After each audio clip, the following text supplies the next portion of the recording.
Eu acho esta imagem muito curiosa porque descreve muito bem o que é a vida de uma mulher no mundo online e também acho que desde cedo eu consegui perceber que navegar na internet realmente pode ser uma experiência de género que é completamente diferente para mulheres e para homens.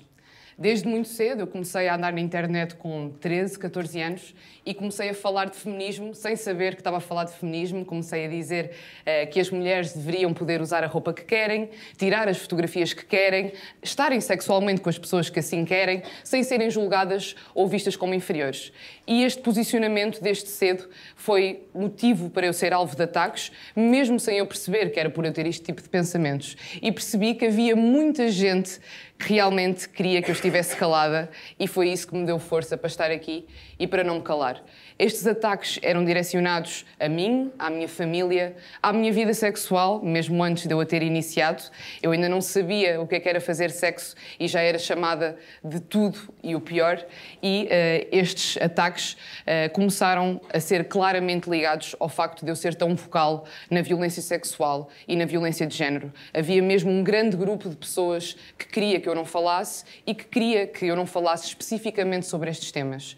Estes ataques rapidamente escalaram para a partilha de conteúdo meu, fotografias do meu Facebook, do meu Twitter, que eram publicadas num grupo que era o Rebarbados 2.0. Publicavam lá as minhas fotografias e pediam para enviar fotografias minhas íntimas por mensagem privada.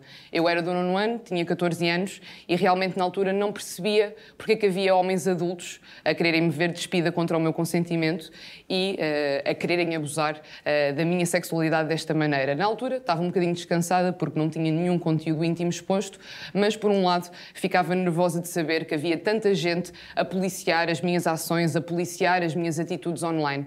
E era isso mesmo que aquela imagem representava, este policiamento que eu sempre senti desde jovem, de pré-adolescente, no mundo online.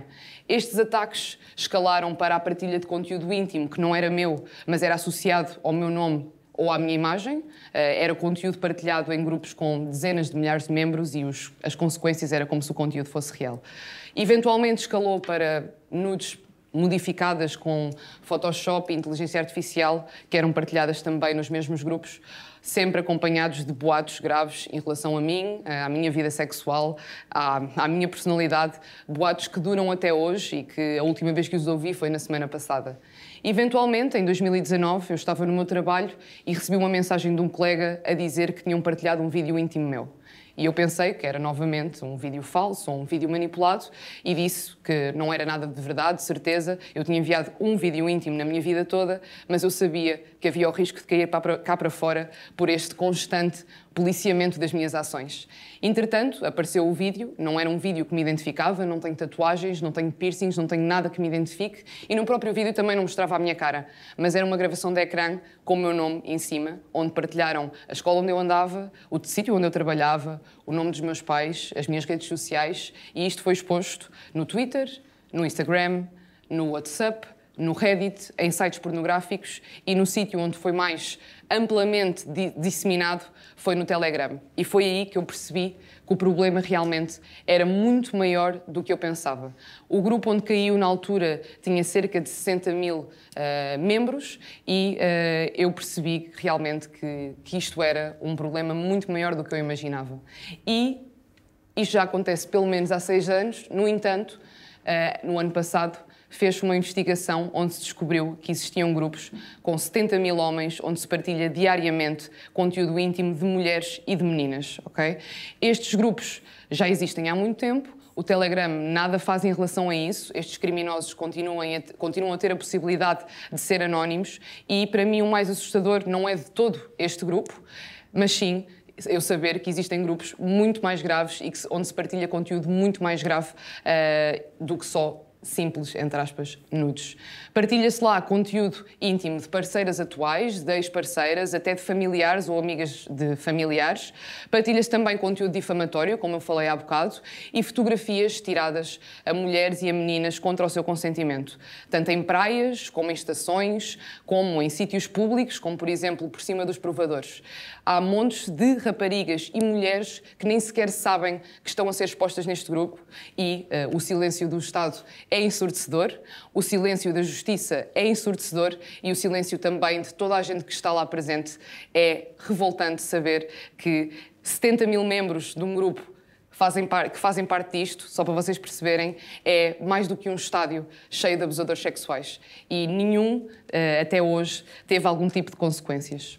Nestes grupos também caem muito conteúdo de abuso sexual de menores e, aliás, também há menores que são membros dos próprios grupos.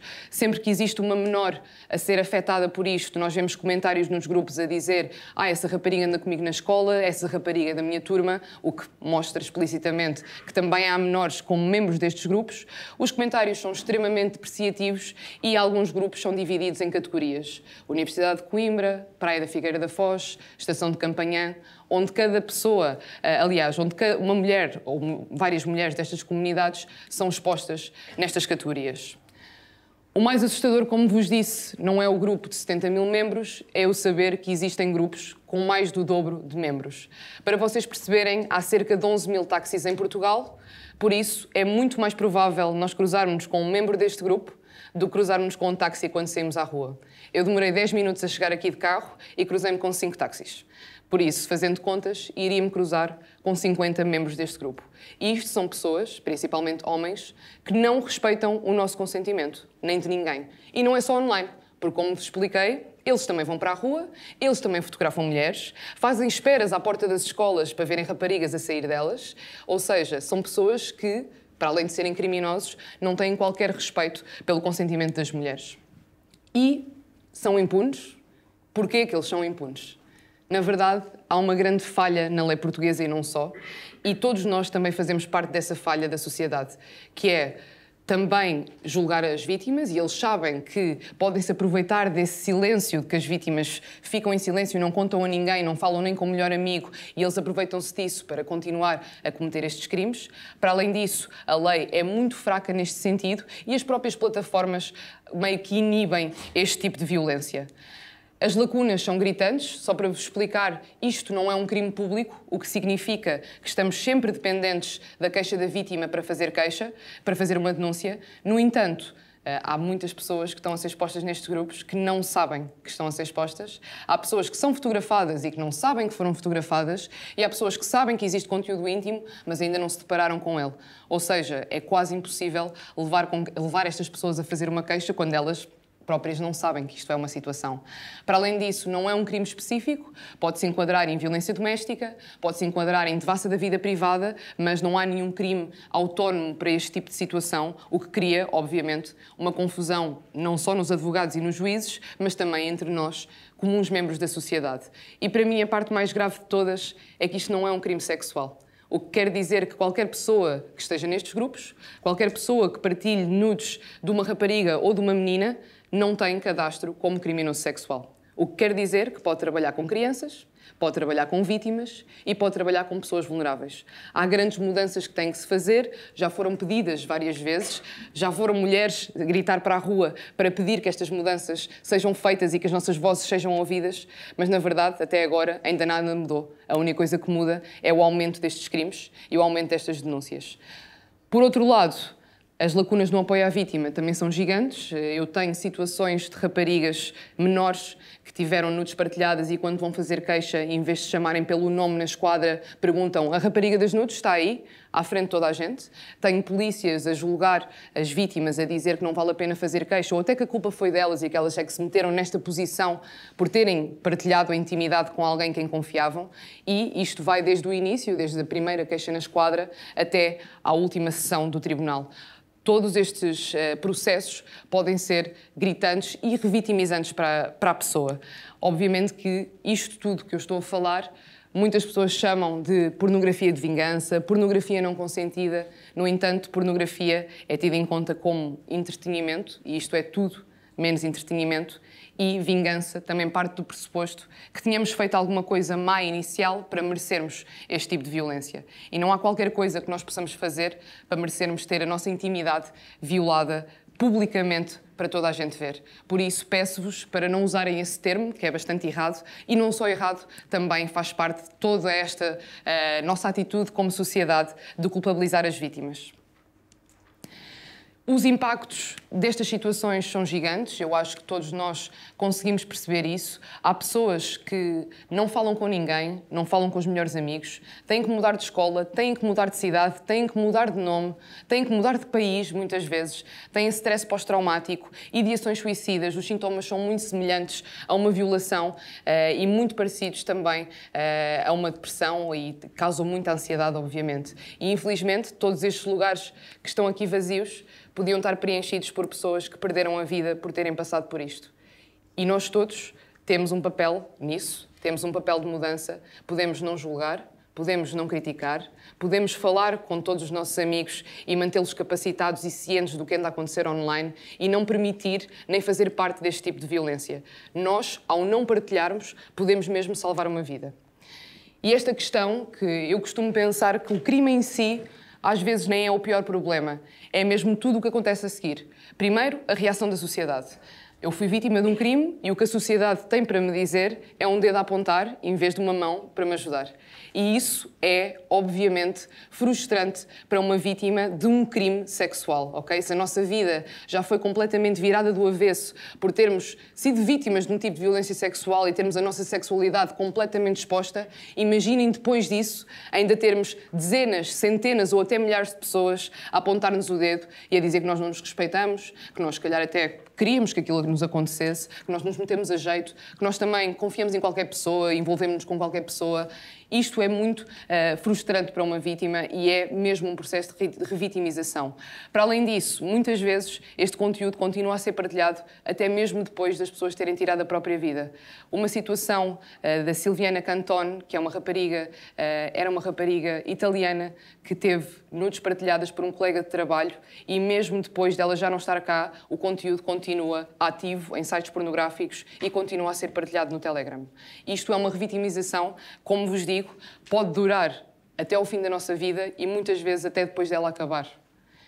E foi daí que surgiu a ideia do Não Partilhes. Na altura, quando o meu vídeo foi partilhado, eu percebi que havia muita falta de empatia, havia muita falta de cuidado a falar com as vítimas e havia também muita falta de recursos.